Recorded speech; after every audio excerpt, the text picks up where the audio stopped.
You got to kind of learn as you go. And some of the best ways to learn are by making mistakes. And whether you know they're a mistake at the time or not. And again, if we're talking permaculture, the mistake's kind of relative, right? The problem or the mistake is actually part of the solution.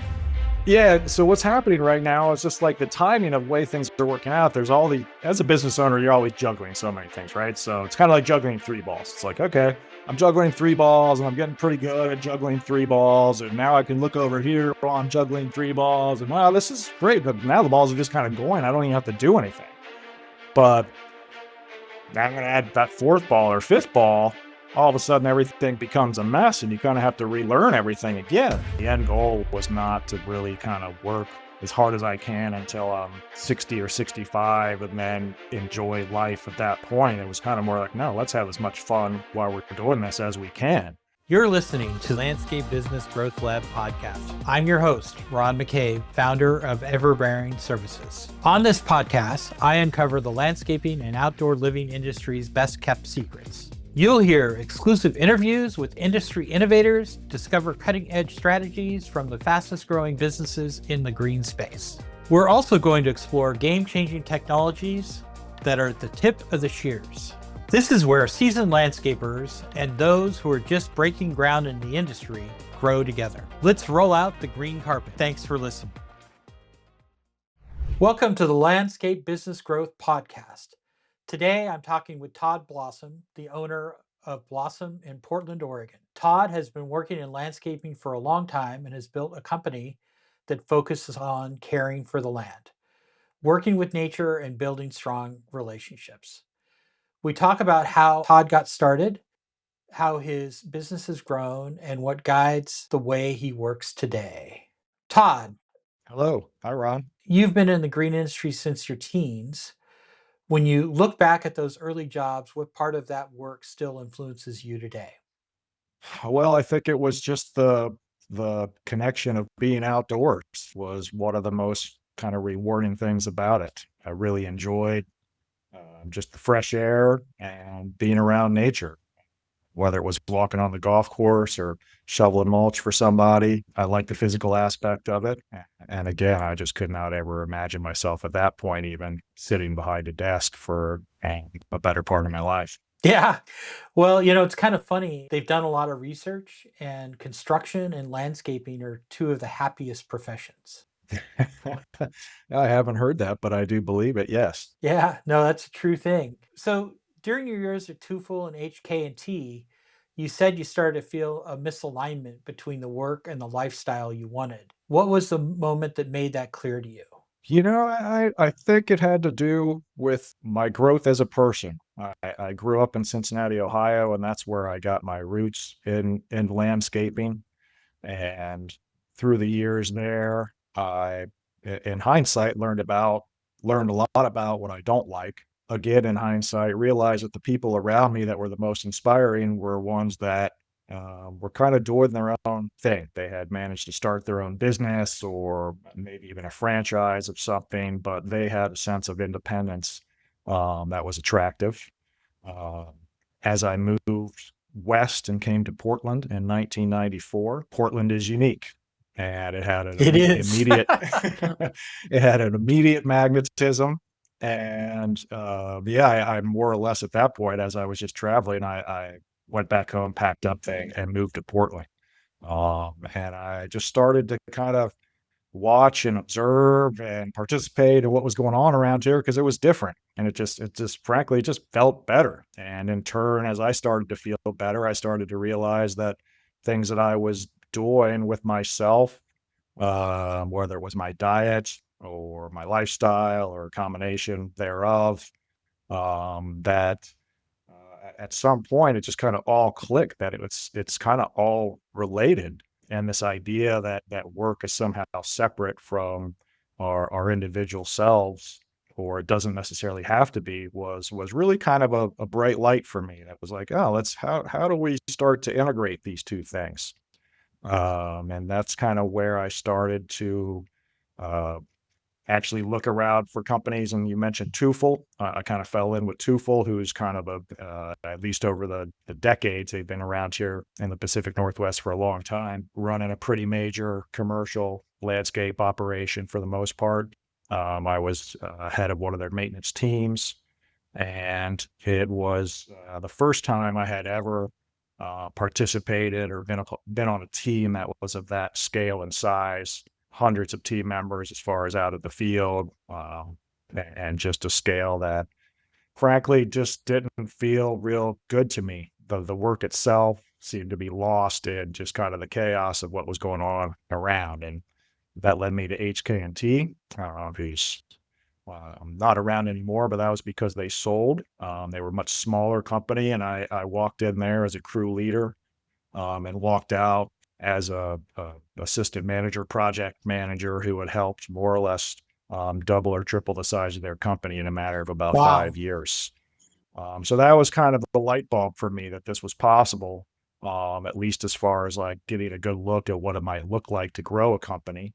And it was then that I, on a more personal level, was starting to just kind of change some things that helped me feel a little bit better about myself, which had to do Cool. with whether that was my diet. I was dealing with some serious allergies of various sorts at Oh, that time, and that was kind of a trigger to start finding ways that I could deal with that. And I wasn't necessarily prone to just going back to where I started with my allergies, which was getting shots on a weekly basis from my mother since she was a nurse. And so I started eating healthier food. Um, and at about that same time, we moved into a house that somebody back in the 80s had positioned pretty well for a decade or two later, when all the trees and fruits there had kind of come into full maturity, is when we moved in, just as a rental. Place had been neglected for years, and I made a pitch to the property management company to rein it in. And in reining it in, I discovered that it's kind of ridiculous how much fruit and food, and edibles and habitat you can create on just a very small place here. Portland, the Pacific Northwest, is very fortunate to just have easy growing conditions. Things like to grow around here year they round for the do. most part. As a state, I think we're one of the largest exporters of plant materials in the US. I mean, yes, I mean, that's true, obviously, for this time of year for Christmas trees is big business around here.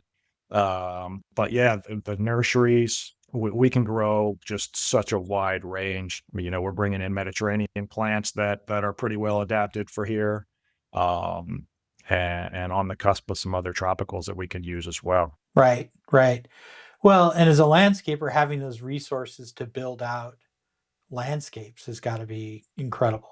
It's been really rewarding. I mean, some of my biggest education as far as plant material goes was just the um, hiking around here, just getting out in nature. And Portland in the urban environment has so many parks, and there's just an abundance of native and natural plant material that grows well around here. Native plants are kind of a buzzword these days. They've been a staple in landscapes for a long time, although things have kind of moved off in a direction where it's not necessarily the site that drives the choices as far as the plant material goes. And oftentimes, we as designers like to impose what we think it would be best there. And, at times that works really well, and the aesthetic plays out really nicely for everybody and the experience is enhanced, and that's a good thing. But there's more to it than that as well, as far as just the system goes, and trying to include some plant material that is going to be more resilient over time and attract beneficial insects, pollinators, things like that are again going to kind of strengthen the health and resiliency of that system. So you really have to think about the long term and how it grows out, especially I'm guessing with permaculture. Yeah, thinking comprehensively is a foundation of permaculture design. And while that is something that is foundationally inherent in almost all of our work, it is not the sole principle that drives us. but this idea of an ethical, pragmatic, philosophical, and technical kind of approach that allows us to address short-term issues on the site, as well as planning for long-term and seeing how things might evolve, and talking to people about that so that they can see and anticipate and understand what comes along. Because even as we sell low maintenance, drought tolerant landscapes, but any of us in the industry knows that low maintenance is frankly probably never going to be no maintenance unless it's just going to go through full neglect, especially in an urban environment. So people want to see things look a certain way. Um, Right. and, Right. and that's a big part of it too, is a little bit of kind of adjustment of what traditionally has been accepted or requested or kind of steered towards in the landscape, as far as just, large expanses of turf per se, didn't really align with the low maintenance, drought tolerant piece of what we were trying and are trying to do. So we're Right. trying to encourage a little bit more diversity in the landscape. Right. Right. So you don't like plant a row of Japanese maples.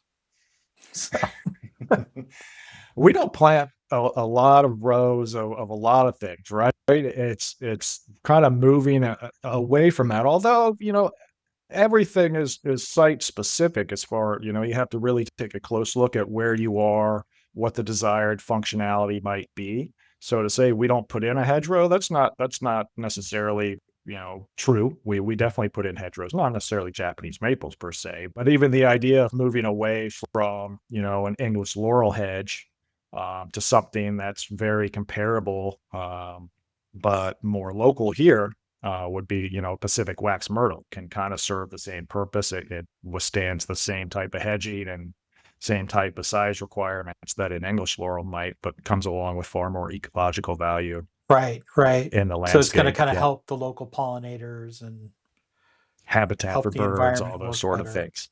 That's right. Yeah. Yeah. So we love things like that. Yeah. So, you commented that discovering permaculture was kind of an awakening. And what was the idea or principle that you the hardest about that? I think that's the one that sticks out the most, and always kind of has, is the problem is the solution. And so that is just kind of a lot to swallow. And trying to, there's a bit of reprogramming that almost has to go on in order to try and adopt that style of philosophy and thinking behind things.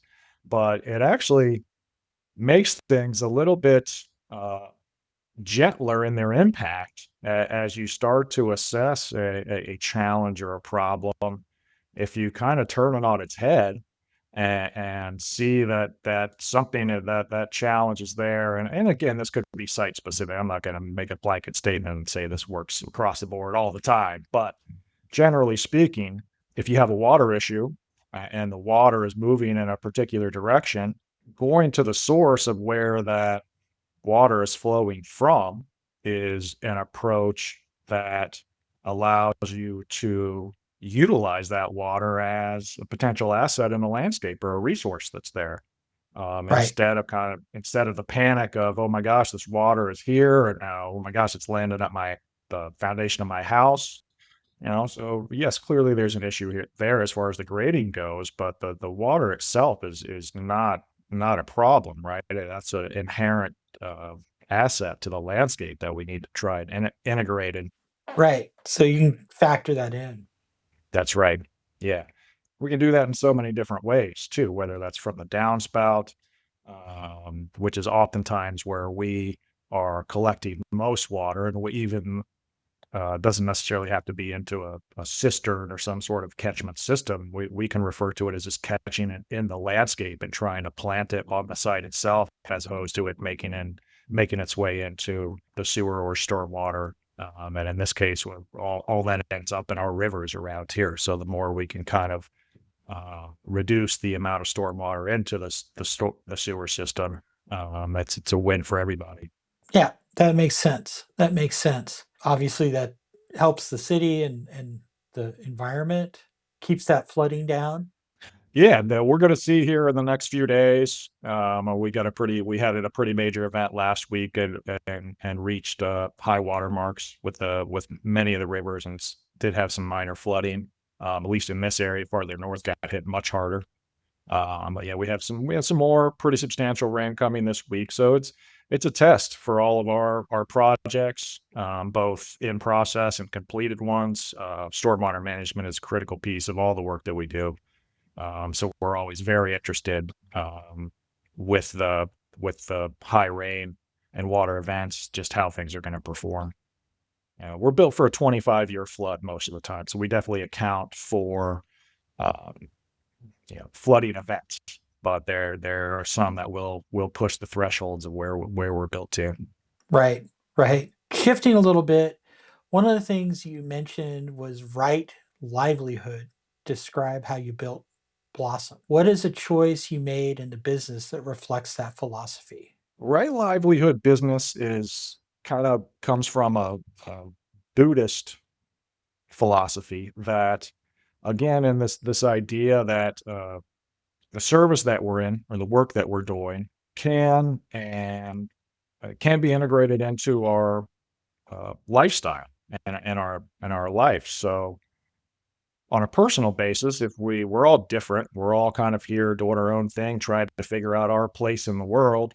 And to that degree, if you can in yourself find a profession or some sort of passion that you can align with a service that kind of fills fills your own cup, right? Helps you feel good about yourself and what you're doing. Maybe it has larger impacts outside of just, going to the office and pushing papers or whatever that might look like. But even if it is pushing papers that's your piece of that team, if you know that the end goal of what's happening or with the product or the service has a value maybe beyond um,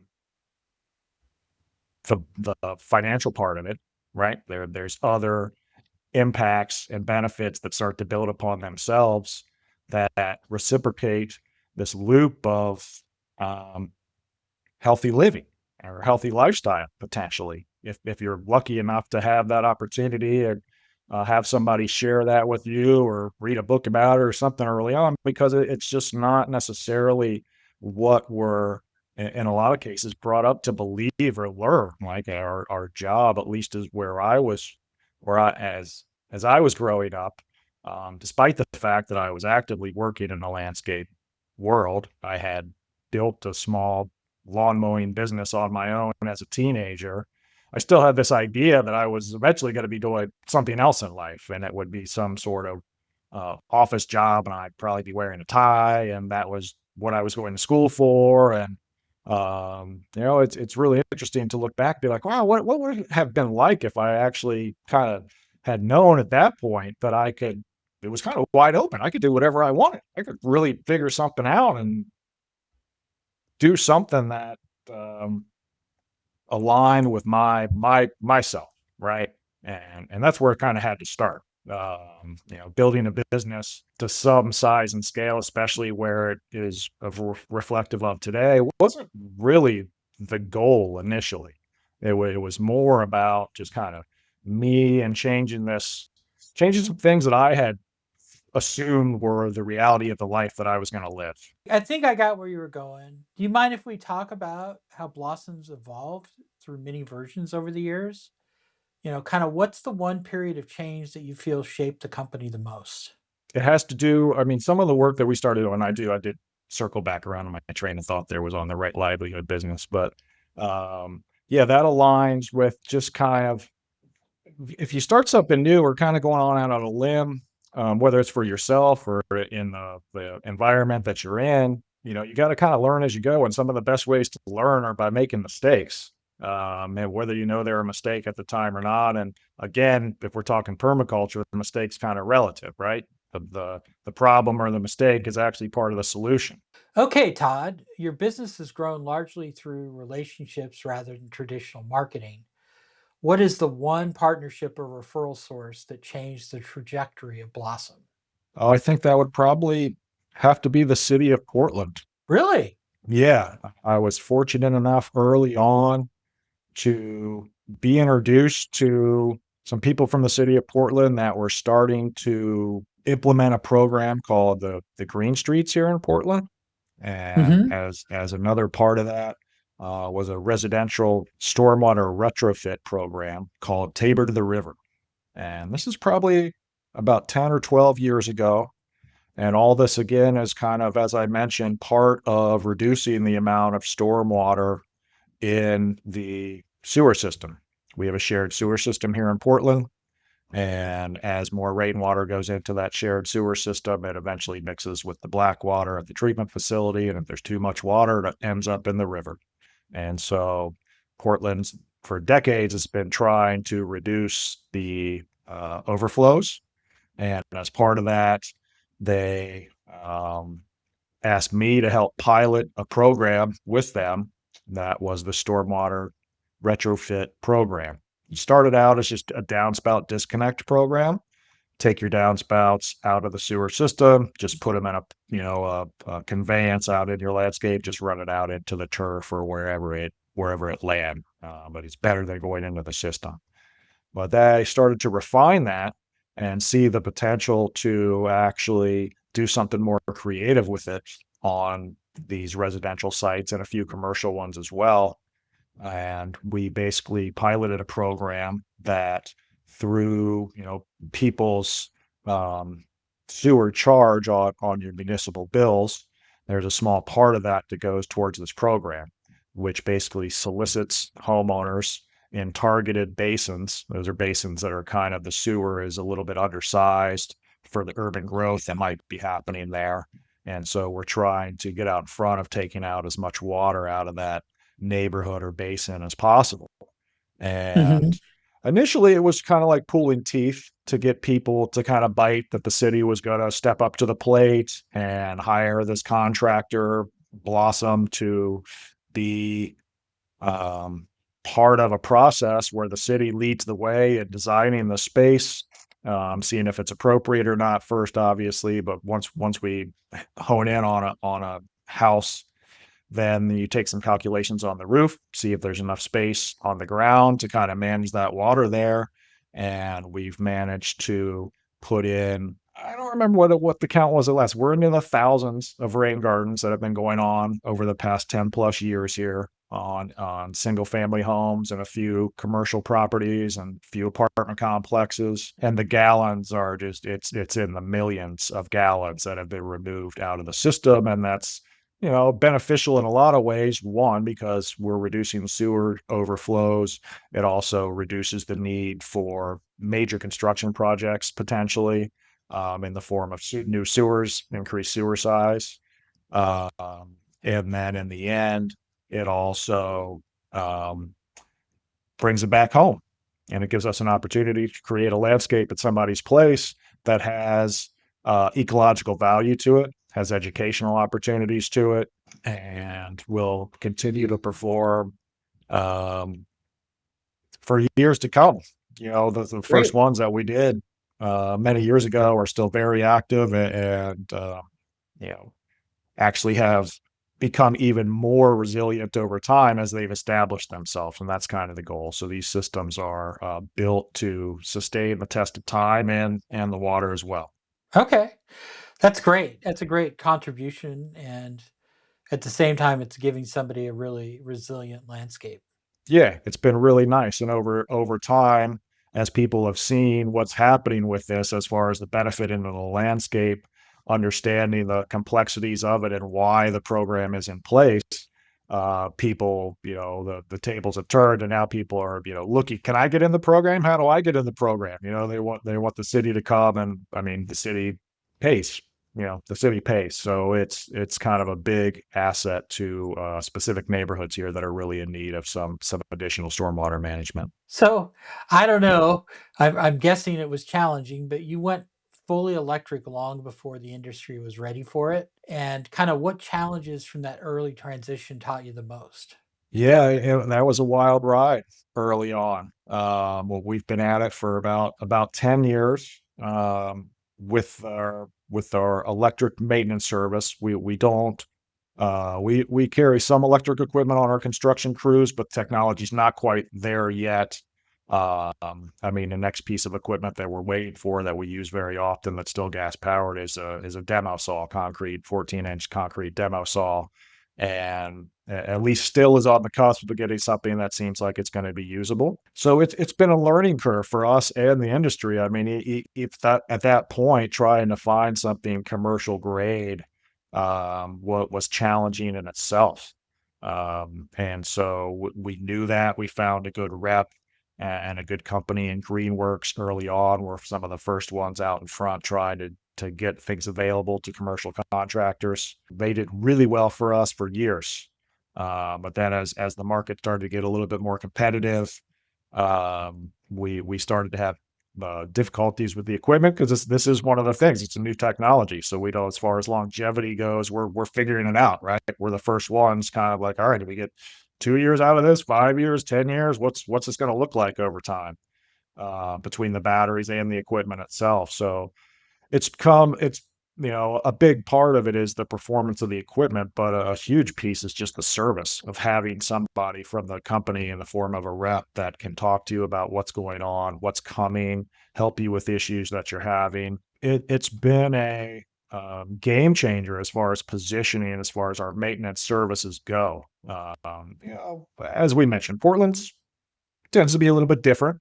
There's a pretty wide range of support here to go electric for various reasons. And the city and different counties have already, this has been in practice for years where we actually have municipalities that have gone fully electric. It took years. It was a process, but just in the past couple years, at a lot of the parks around in Portland and some of the outside counties as well. And actually in Portland, we're kind of we're on the cusp of a blower ban here.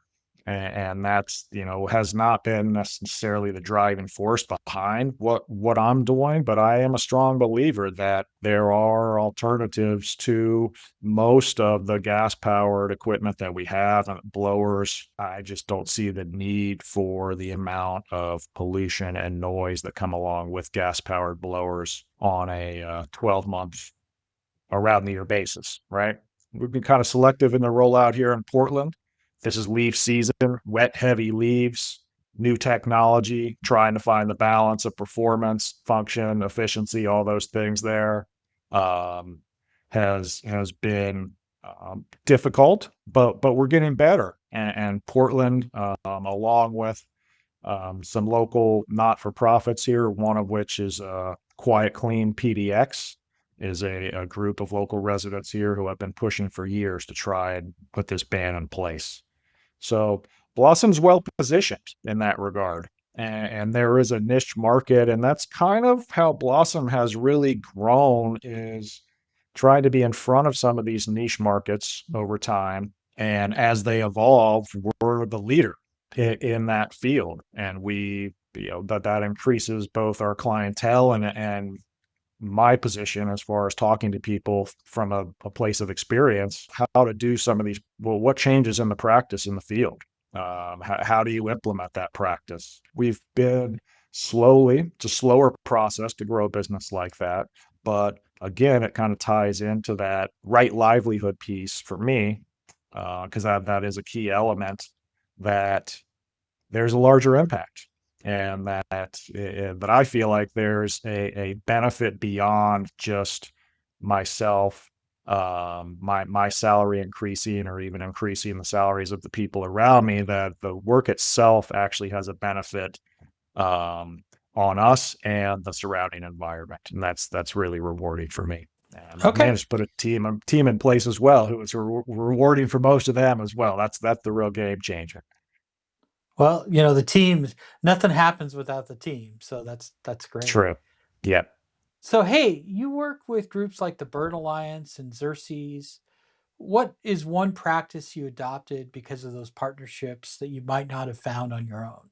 Yeah, the Bird Alliance has a program called the Backyard Habitat Certification Program, and it's kind of volunteer driven by people going out and taking assessments of your home or your complex, whatever that might look like, in order to align with a certain level of accreditation as far as value to birds there. And it has to do with the amount of native plants you might have on site, the amount of turf or lack thereof that you might have on site, canopy trees, are there invasives, all those things kind of play in. And you can apply for a certain bronze, silver, gold, all the way up to a platinum level, the more of each of those that you achieve. And so one of the particular practices that we have done most in relation to that program, native plants have always kind of been a big thing for us. Um, but we have very actively kind of positioned to help people transition lawns into more beneficial habitat. And so that practice is in direct alignment with the backyard habitat certification and the Bird Alliance and in taking out turf. It doesn't necessarily mean that you can't have green space there. I mean, if we're going for an accreditation, there's different conversations to be had there. But in saying, when I say we're taking out turf, that does not necessarily always translate to just a wild pollinator garden of some kind. It might still, there's value in green spaces, but turf, specific kinds of turf, there that you can get a little bit more targeted with varieties or alternatives that are lower mow. Maybe they have some flowers in them. They definitely require less lawn. So we're kind of doing things like that um, in turn, again, position Blossom well for we get to take the turf out, educate people about the benefits of not having the turf there, all the benefits as far as the new plants that can come in and the soil health that will in turn start to repair itself in the process. That's kind of the foundation of a healthy garden. The soil is kind of where it's at. And if you can build soil in a way that you're not necessarily just kind of putting inputs into it all the time to try and sustain a level of nutrition because you don't have a system that's actually helping itself, which is kind of inherent in nature, then the green space can come in all different types of values to you. Cool. Cool. You'd mentioned, and I know this is a big project, that you're rolling out LMN and you're building standard operating procedures or SOPs. For most of your career, you've worked more intuitively. What's the internal shift you've seen in your team since starting that process? It's taken a little while to get buy-in. We just in the past few weeks have got all the new system out into the field in the hands of the team in the form of tablets and phones and things like that. So our tracking, while it's been there in various forms, it hasn't been a comprehensive system that everybody is fully integrated on. And Element's not unique in the way of the level of transparency that's available there.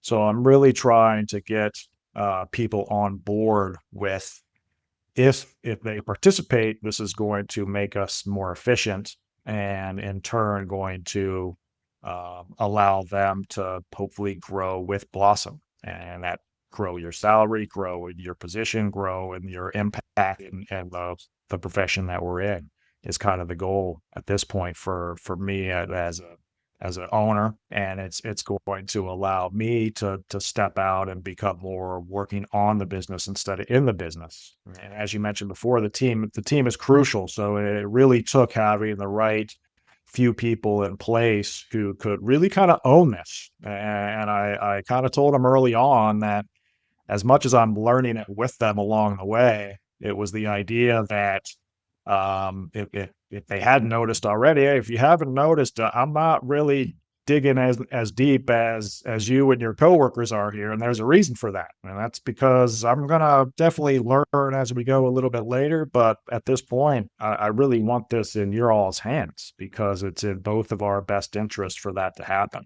And people got it, and that kind of Good. spread, and people started to realize and see the potential that we're Blossom is kind of one of the things with the business is to just try to be, I've never tried to scaling it and growing it. I actually just did a slight rebranding because 10 years ago we tried to grow and we tried to position with other partners that we were used to and worked with. We tried to really join forces under the umbrella of Blossom Earthworks and do a larger full construction where we're talking design, build, the whole house all the way through the landscape. And because we do that, we do inside and outside stuff now to a certain extent. And it's always been part of our thing. Got out over our skis, tried to do too much too fast. And the biggest lesson from that experience for me was that it's all about the people, right? It wasn't, and for me, it's really kind of never been about generating work. Our market, the landscape market can go up and down. And it does go up and down, and it's pretty soft right now. But Blossom has been in a strong position, and we've just been stable through most major ups and downs, including, I mean, obviously the crash of 2006 kind of shook everybody up, especially in our industry. But because I had contracts with the city of Portland and other municipalities, the work stayed steady to a certain degree, which was kind of unprecedented when most of the other companies around me were really struggling to generate work of any kind.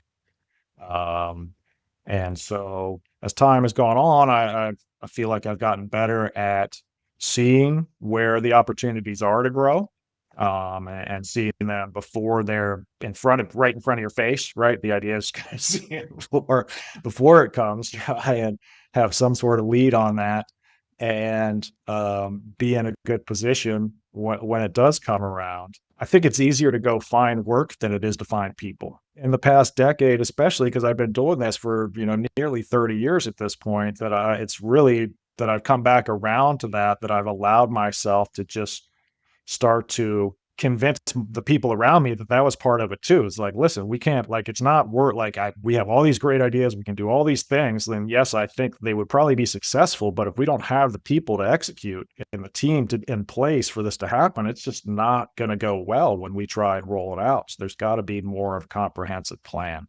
Right, right. I was just going to say we unwound that situation that we were trying to grow, right? We had to cut our ties with people who were kind of guiding us. I managed to salvage the friendship with my friend who we were trying to join our forces together. And we decided it was our businesses staying alive that was more important and us trying to like be, fall on our face further down the line. So we managed to save our friendships, save our businesses, and over the past decade, basically been kind of putting pieces back together in a way that will allow Blossom to grow without that partnership, and with the idea that it's the people who are in here who are really invested in my mission in particular, and the mission that Blossom's bringing, that want to be here and grow with this company over the next few years. Cool. Well, and you said you feel like everything is coming together for your business right now. What's happening behind the scenes that makes you feel that way? I think the analogy or the metaphor that I've used with one of my main people working closely with me these days is this idea that I kind of almost feel like a conductor right now. I'm in this position where, fortunately, I've got enough experience. I've hit an age where I feel like I'm like, all right, cool. I've really kind of come far enough now that I have something that people really can learn from me because I've had so many different experiences in this realm of landscape. So it just kind of came together for you. It came together, as I said, I was a conductor, right? And so I'm not a conductor. I don't really have much to do with music, although I do love to dance, I'll tell you that. But it's this idea, right? Well, but I mean, you kind of pull your team together. Yeah. So what's happening right now is just like the timing of the way things are working out. As a business owner, you're always juggling so many things, right? So it's kind of like juggling three balls. It's like, okay, I'm juggling three balls and I'm getting pretty good at juggling three balls. And now I can look over here while I'm juggling three balls. And wow, this is great. But now the balls are just kind of going. I don't even have to do anything. But now I'm going to add that fourth ball or fifth ball. All of a sudden, everything becomes a mess and you kind of have to relearn everything again. And so I feel like for the past, when I started the business, I was at one hand with two balls. Now I got up to the three. And as time has gone on, you can kind of juggle more pieces. And the way I kind of compare that to music is he's got all the different, you know, pieces of the symphony all around him. And it's this idea that there's all these individual pieces happening, but they're all working together. And if you're going to kind of compare it to music, is I actually feel like I'm kind of in this moment with the company right now where it's kind of almost I don't know if the crescendo is the right word, but like everything is kind of all coming together. It's all kind of been targeted towards the spring of 2026. Okay. Yeah. And we've kind of been at it for nearly a year. I kind of, as I mentioned, like you kind of got to be, especially in this industry that can kind of be pretty volatile sometimes. You just kind of see the writing on the wall. Landscapers have been in kind of a dream world since the pandemic. I mean, we just had it as good as it. Nobody had ever seen anything like what started happening in 2021 and 22. It's like, whoa, this is amazing. Let's keep this going as long as we can. Well, knew it is going to come to an end at some point. And so luckily it didn't just go down. It was a slow kind of roll and fizzle when things started to kind of quiet down a bit. And it was like, okay, now's the opportunity. Things are going to scale down. Now we're gonna start to kind of not necessarily rebuild, but we're going to reconfigure. We're going to strengthen. We're going to polish. We're going to do all the things to kind of fine tune our service and be ready for the rebound of the market, and just once we get into the spring and we've got these new systems in place, then we're going to just kind of hopefully watch it, see what happens. I was kind of talking the other day with somebody, and this idea of like, well, it's a question, what's next? What's our next thing, right? The LMN came out. We did a handbook before that. He's like, all right, what's our next thing? I was like, we're not gonna decide what's next yet. Like kind of where the magic happens is once you actually get complete on something, before you start something else, just kind of give it a moment to just kind of be and just kind of watch what happens with it, because it might show you something that you didn't really think about or consider when if you were planning already for like what's next, and it has to be this process. And don't get me wrong, there is a time for that, but there's also a time to kind of step back and just kind of let things be for a minute and be like, okay, what's the next best step? And let's make that decision based on hard evidence or fact, or whatever we've gathered at that time, which is going to be, as you mentioned, I've done things a little bit more loosely than people might have. As far as traditional building a business goes, it's taken me a little bit longer, but I think part of that is also because it's like I've just been a little bit more strategic about a work-life balance with it. And the end goal was not to really kind of work as hard as I can until I'm 60 or 65 and then enjoy life at that point. It was kind of more like, no, let's have as much fun while we're doing this as we can, and try and encourage that as a company culture. Again, it kind of goes back to that right livelihood business thing. Like, how do you live a life that you just feel good about yourself and about where you're at? You have something to offer to, whether it's your family or your loved ones or your community, whatever that looks like for you, right? Like let's try and just enjoy. It just seems like that gets lost in the world that we live in. And that's one of the blessings of being outside in nature. Is like those are the few times where we go out and like look around and be like, oh yeah, there's a world outside of the city, or like this mall or my house even, like just it's I kind of have to pinch myself sometimes that there are people that go through every day and never really have an interaction with any piece of a plant, or let alone soil or anything like that. To each their own. But I think that there's part of why I do what I do and try and just be at a place where I'm bright with it is because, like, listen, touching nature and being around nature and getting some fresh air and having plants and trees around, like that is a real good thing, right? You know? Right. Right. Right. um, it is just what do they call it? Like there's one of the new things that we're starting to get into a little bit more these days, or one of the buzzwords in the industry is biophilism, right? Biophilic design. And biophilic, if you just break it down for its roots in Latin, is it basically translates to the love of life, right? And so there's this whole now in this day and age, we have so much science, you can prove things, right? And so what they've been proving is that plants actually, you can get into various levels of what you think plants can do, right? Some people feel they can talk to you, or at least they talk to each other, right? But there seems to be a kind of a consensus that being around plants and being in nature is beneficial. You don't even have to do anything, right? All you have to do is be there. All you got to do is like have a plant, have a plant close Uh, by.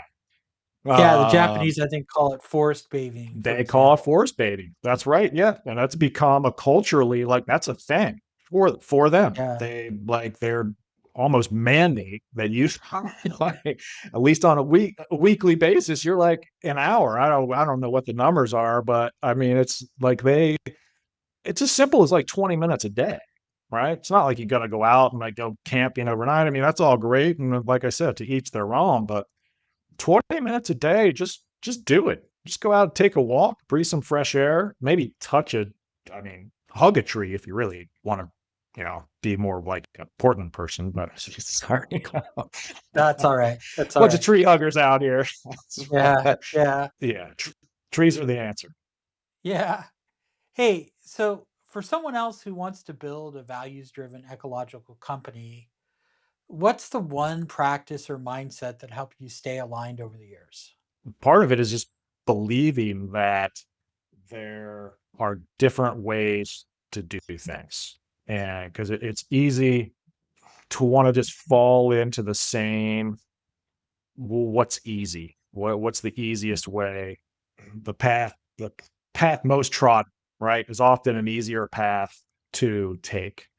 And I don't necessarily think that serves everybody all the time. I think there's a time and a place where you really want to evaluate what's important to you, right? It's got to start. It's got to kind of start with you. Once you get a little bit more clear in yourself on what is important and what you're willing to tolerate for your own well-being, then you start to make some choices kind of based on that.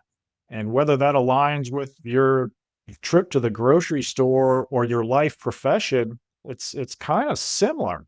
Stick to your guns, believe in yourself. Don't do it blindly, but know that in each and every one of us, we are inherently aligned with nature, right? So as a landscaper, I can kind of speak to that and say that listen to the plants, listen to the trees, watch what's going on around you. I mean, that is, as far as permaculture goes, the guiding principle is observation. It's not even about doing anything, right? We can figure out how to do things along the way, but if you haven't really taken the time to observe what's going on around you, then it's a little bit harder to see where you can plug in and make the most impact, or one that might be most beneficial to you. And oftentimes, if it's going to be beneficial to you, then you're probably going to benefit a lot of the immediate people around you, and it might go even further than that. Thanks for taking the time to share your story and your experiences. I really appreciate the work you're doing and the way you're thinking about landscaping. Todd, how should people get a hold of you? We are here in Portland, and our website is Blossom, Blossom, PDX, just like Portland Airport here, blossompdx.com. And that has all of our social media stuff. And we still have a phone number that you can get to us on. And yeah, we'd love to hear from you. Cool, cool. Well, hey, thanks to everyone for listening. If you enjoyed this episode, be sure to follow the podcast, and we'll see you in the next one. That's a wrap on today's episode of Landscape Business Growth Lab podcast. I hope you picked up some fresh ideas to help your business grow. Remember, growth doesn't happen overnight. It takes the right tools, strategies, and consistent cultivation. If you found value in today's show, subscribe, leave us a 5-star review.